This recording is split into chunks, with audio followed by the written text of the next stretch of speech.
Hey, everybody. Chris, nice to see you. Jeremiah, nice to see you.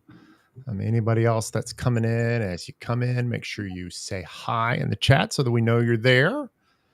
Welcome to Tilted Bench. This is where we talk with coaches every week about coaching, about what it's about, what it does, why it works. Aya, thank you for being here. You're so welcome. Thank you for having me. I appreciate you, Nathan.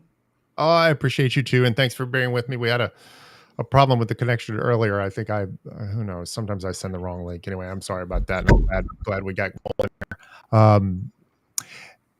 Everybody, for those of you who don't know, Aya does coaching. She works with entrepreneurs. She works with parentpreneurs. She's very good. She's very active on the platform. Aya does a lot of lives too. So this is old hat for her. Aya, why don't you kick us off by telling us a little bit about you and about what you do? Oh my goodness. Thank you so much. I'm so happy that you guys are all here. My name is Aya. I am, among a lot of things, a coach at heart. I think you should be a coach at heart first. But my favorite role is mom. So I'm a mom to 2 little girls, and I talk about that a lot. What do I do? I'm a business coach. I've been business coaching for quite some time. I love business. I'm a business geek. I like eat, live, and breathe it all the time.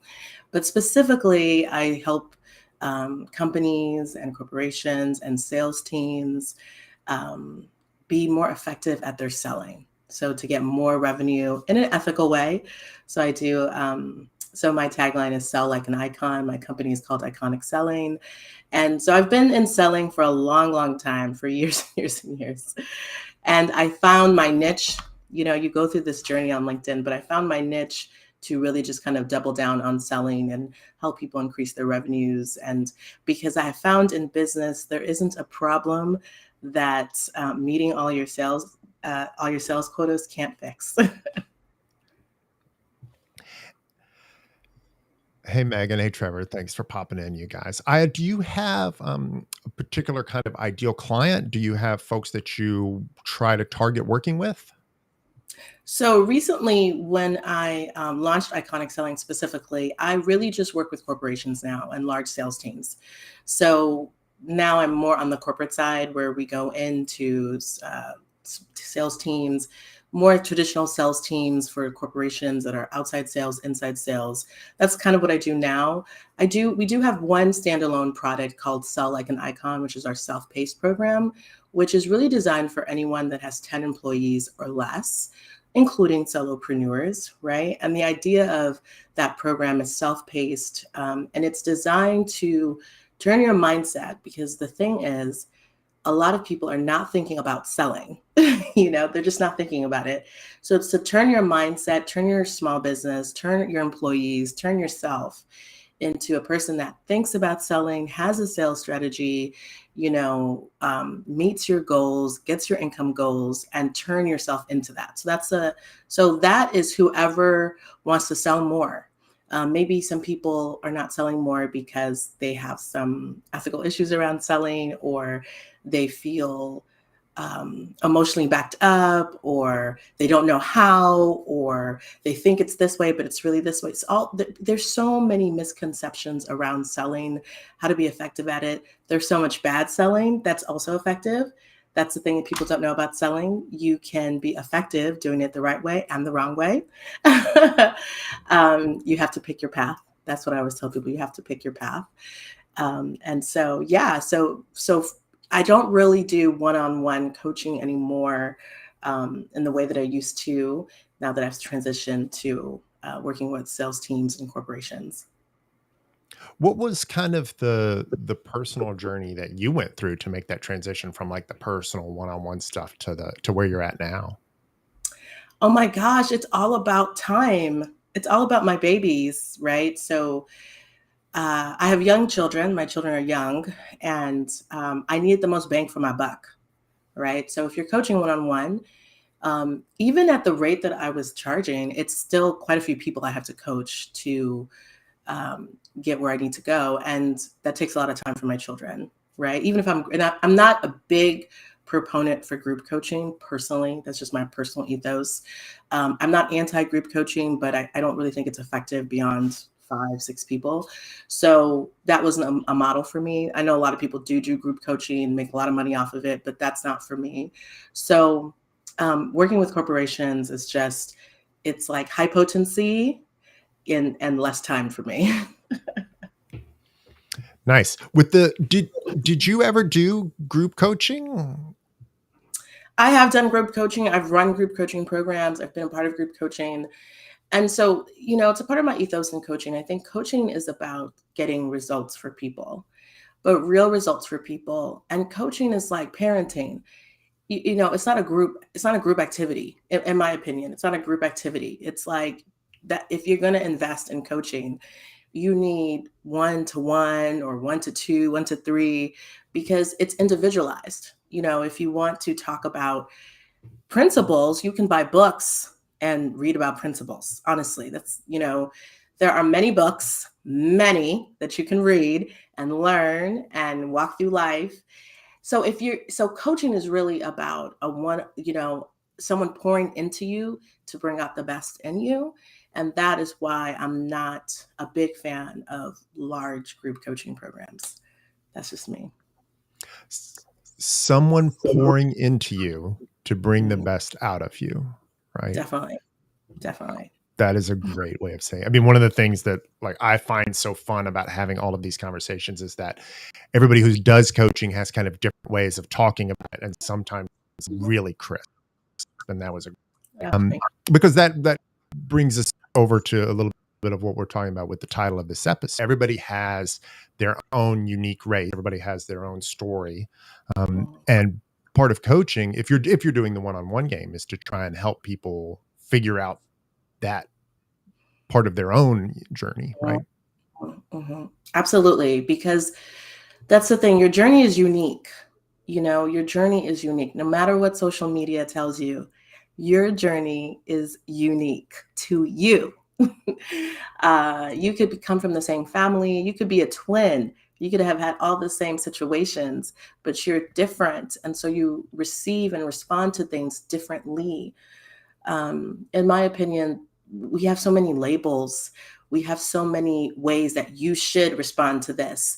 Well, if you're resilient, that means you bounce back. But, some people, it might take them a day to bounce back. Some people, it might take them a year. They're different people, and we have to really embrace our individuality. We must embrace our individuality. And as much as I believe in the collective, I don't think the collective should, your boundary should be around the collective. You need to really know what works best for you. So I learned this lesson. I had my children a little late in life. And so I spent a lot of time single and worked a lot and did a lot of things like that. And I used to buy into this narrative that you had to work all the time. And it was so interesting. So then I had children, and that was not working for me. It was not working for me. And but it was surprising because there was really no support around. Either it was like you were just a stay-at-home mom or you're working full time. There was nothing in between. It's like, I love being with my children the majority of the time, but I also want to work, right? I want to work, but I have to figure that out for myself, right? And so it was really an interesting thing because I couldn't keep up with people who didn't have children, or maybe they outsourced their primary caretaking. I could not keep up with their pace. I just can't. I have to turn the computer off. I just can't do that. Right. And I kind of got tired of feeling bad about it. I got tired of feeling bad about it. I was like, why do I feel bad about this? That really pushed me into this journey of understanding how important uniqueness and individualization and planning the life that you want, and really taking time to explore that. It's not one and done. It's not a one and done exploration. It's not one and done. And it changes. What you want now may not be what you want a year from now, may not be what you want 10 years from now. What works for you today may not work for you tomorrow, may not work for you. It's important to understand that. And that's why you must stand on your uniqueness. You must stand on your own pace. And I find that social media really is shaping our society in ways that I don't even think we realize how much it shapes our society. And this is not a negative on social media, but it does shape how you feel. It does. It really does. And you have to ask yourself, is this how I really feel? Is this what I really want? Or is this what I saw on social media? Right. And that goes in whatever direction you want that to go. So it's not like that means you shouldn't be on social media. Like, it just means what you would be surprised how much constantly consuming other people's paths is influencing your path. And maybe it's not actually making your path better for you, you know? Yeah, I think I struggle a lot with what the role of social media is going to be in our life. Um, Nora and Megan hate it. I was in a meeting with Nora earlier, and I was like, "Yeah, I'm talking to Aya later." She was like, "Oh my gosh, I have to be there." um, yeah, with social media, it's a tool, right? And any tool, if you use it the wrong way, it can, maybe not any tool, but a lot of tools, if you use them the wrong way, they can hurt you. Um, I mean, if you're, I think social media is more than a tool. I think it's a phenomenon. I don't think it's just a tool. Although it is a tool for sure, but it's deeper than that. It is shaping our children's lives. It is shaping how they feel about things. That's more than a tool. It is telling people what they should look like, where they should go, how they should be, what it means to be happy, what it means not to be happy. Like, it's, to me, way more than a tool. It's like the new television. Like before television, it's like, how do people know what to be visually, right? So I don't know the word. So tell me, drop it in the comments if you have the word for what it is. But I think it's a phenomenon, and I think it corrupts our ability to pursue our uniqueness. And I'm not saying you shouldn't be on it. So it's weird because I want to be clear on that. We're adults. I'm not saying you shouldn't be on it. I'm saying that, you know, take some time to ask yourself, are you on your own unique path? It could look very similar to other people's path. I'm not, but is that the path for you? You know? yeah. And I think I love the idea of adding some nuance to this social media thing because yeah, it is a tool, but definitely it's so much more than that. Um, it's almost like it has its own culture, but it's also an influencer of culture. So it's not equal to culture, but it's playing a role in that, and it's playing some strange role in how our psychology is being shaped in terms of how we understand, ourselves. If you're younger, that's a big influence. There's a lot of parallels between coaching and parenting that we can talk about.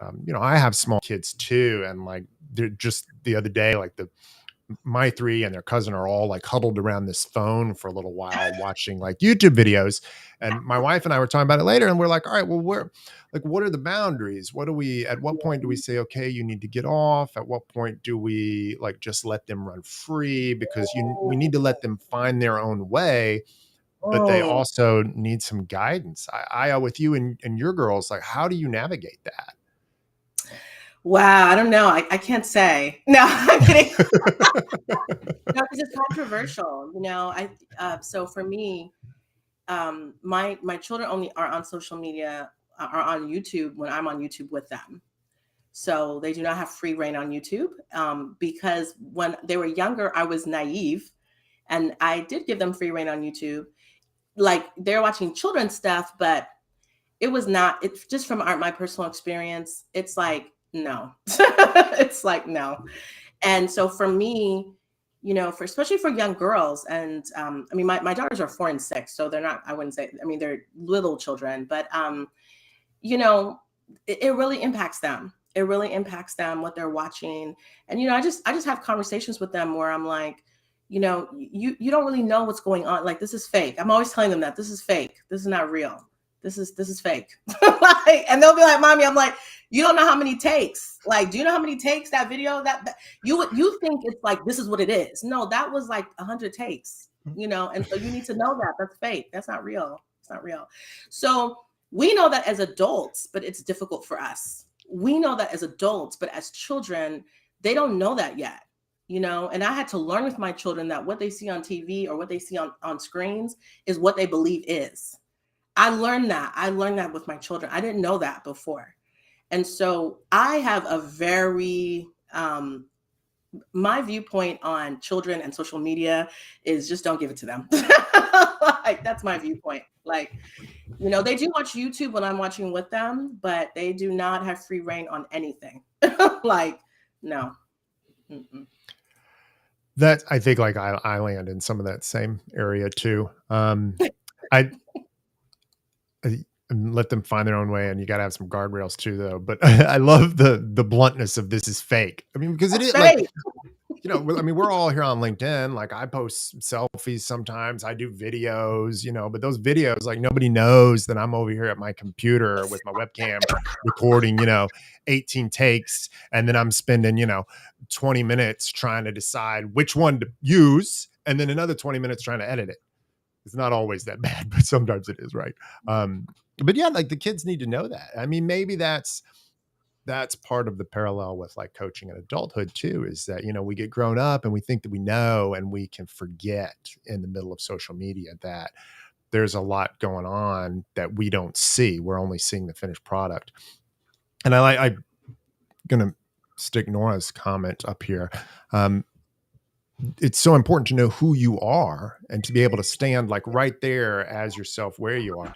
One of the things that's difficult for children, and I would imagine you could speak to this, I would imagine it's the case for solopreneurs and entrepreneurs too, is that you're so early in things that you don't yet have the confidence to know what's a realistic expectation. Yes. You know what? Absolutely. I would, talking about business coaching, talking about selling, the things I see even on LinkedIn about how to be selling or your business, it is absurd because I'll be like, no one wakes up and has 10 people calling them. That's just not even true. It's like, why are y'all saying this? It's not true.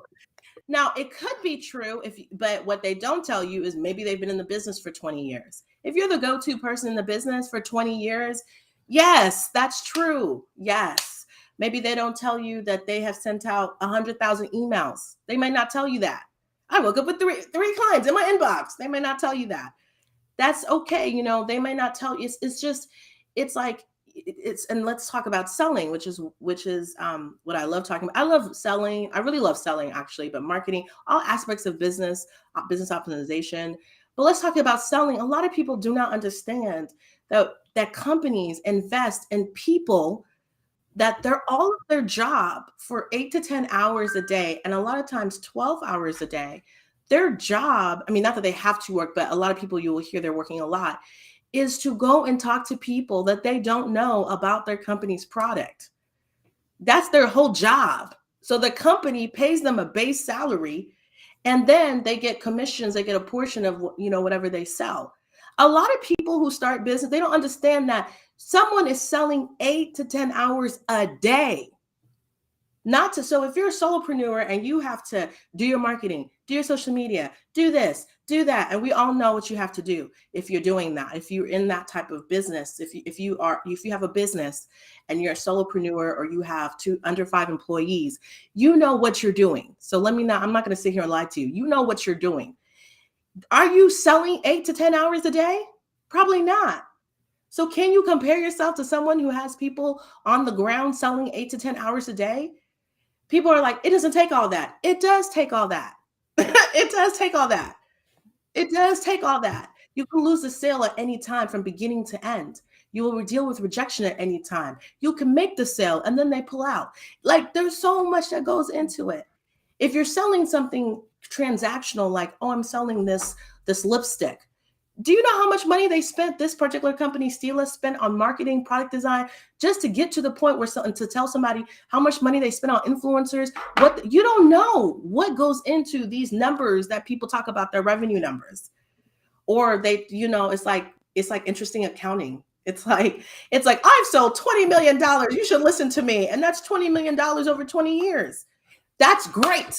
So don't get me wrong. I mean, who doesn't want to make $1 million a year? I'm not, but what I'm saying is, if you're packaging it like, well, it's like, that's misleading. And so one of the things about me is I'm not misleading, because I've been selling. I mean, I used to do door to door. I've done phones. I've done all kinds of sales. And the level that you learn about people, you learn about yourself, and you learn that it takes a lot of hard work and dedication on your part and on everyone who's on the team.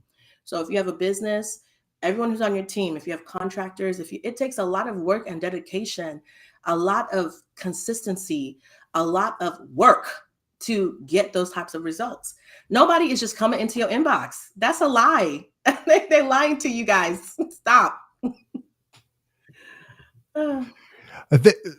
So much of that is about context, right? Like what Nora says. Nora, I love it when like Nora rags on people for throwing out that I'm going to 10x your whatever, right? Like, oh, I 10x this, I 10x that. It's like, well, if you don't have the background story, if you don't know how they got to their starting point, understand their starting point, but you're still trying to compare yourself to that, like that's just a recipe for disaster. Like you need to realize that it's fake. Or that even if it is real, there's probably a lot of parts of that realness that you're not seeing. When you have, as you've made this move, right, from the one-on-one coaching to like working in the more corporate environment, are there some specific like pitfalls around that with the way that people think about things that are the exact same in both places? Are you finding yourself working on some of that same stuff? Well, I think it's different in the sense of like, when you think of having a sales team, one person, two people, three people, four people, what is the same is you have to pour into your sales team to get a return. You have to pour into people to get a return. That's why business, it needs money because you have to spend money to get money. You have to pour into people.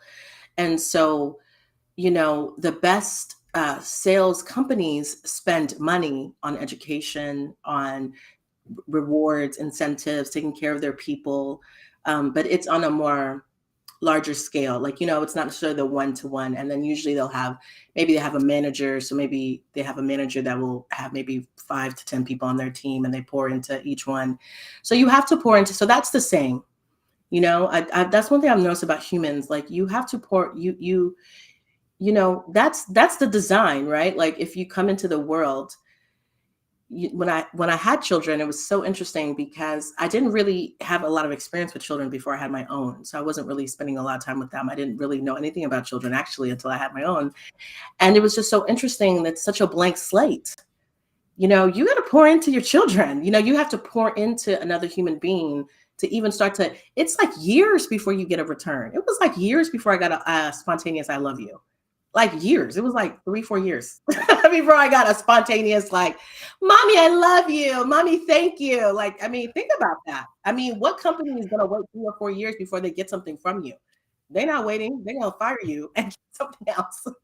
So one thing I've realized is that in business, in your selling, if you're not willing to invest, if you're not willing to pour in, if you don't have that as a first posture, it's going to be very hard to get anything. Even like, why are people so irritated with pitch slapping?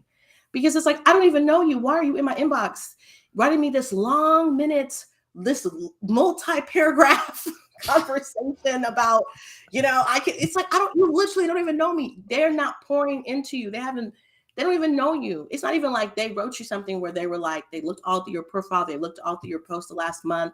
They said, hey, I saw this. It's not them talking to you. It's them putting interest and showing interest in you as a person. That's really irritates people about pitch slapping, right? If you had someone who reached out to you for the first time, you've never heard of them, but you could tell based on what they're telling you that they researched you specifically, Nathan, you would talk to them. And so it takes time to sell. You would talk to them. You'd be like, oh, wow, you know this? Yeah, I saw the Tilted Bench. You do the villain series. Your wife, she did this, X, Y, and Z, blah, blah, blah. You would talk to them. Mm-hmm. But if they're just giving you some thing that they sent to me, you, Nora, Brian, Jill, Megan, you don't want to talk to them. At your profile and we have some joint connections and I think we could have a productive relationship, period. Pitch slap, pitch slap, pitch slap, pitch slap. Yeah.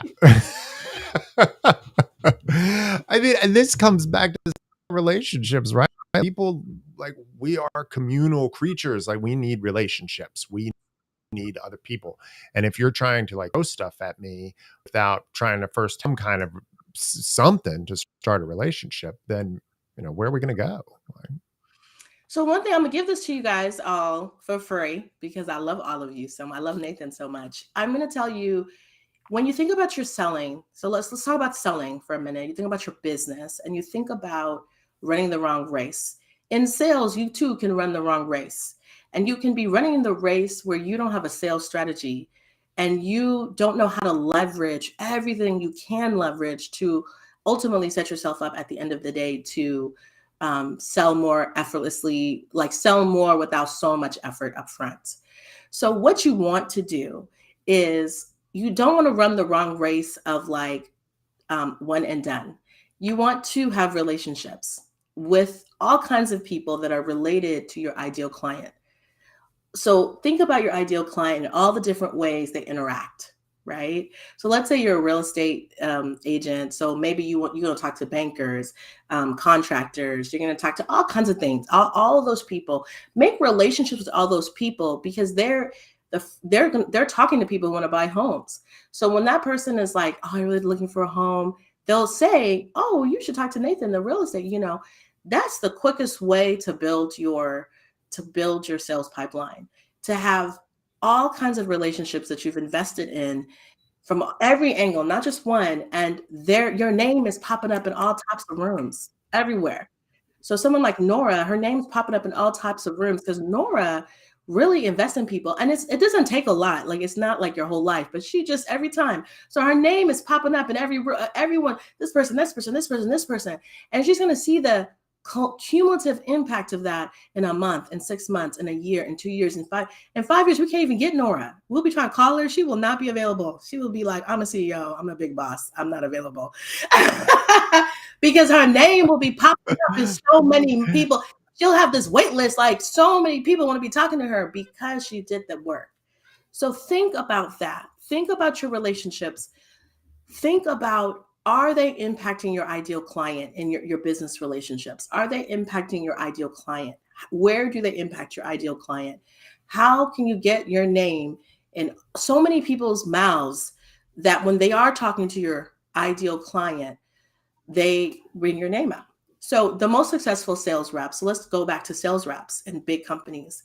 The most successful sales reps are the reps who have referral power, who have relationships with people, who engage with their, with whatever they're selling a lot.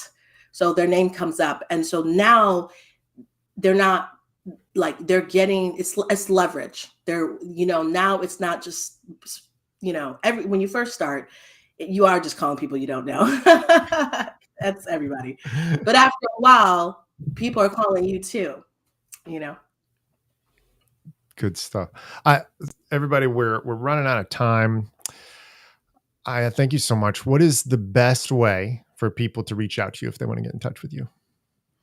You can email me at aya@egbuho.com, or you can DM me on LinkedIn. I'm on LinkedIn. I'm on a summer break right now. So I do have small children. So I'm on a summer break. I'll be back, I think, in like August or so. But before my summer break, I'm pretty consistent with posting and interacting. But you can DM me, or you can email me at aya@egbuho.com, or you can visit me on my website, aya@egbuho.com. Awesome.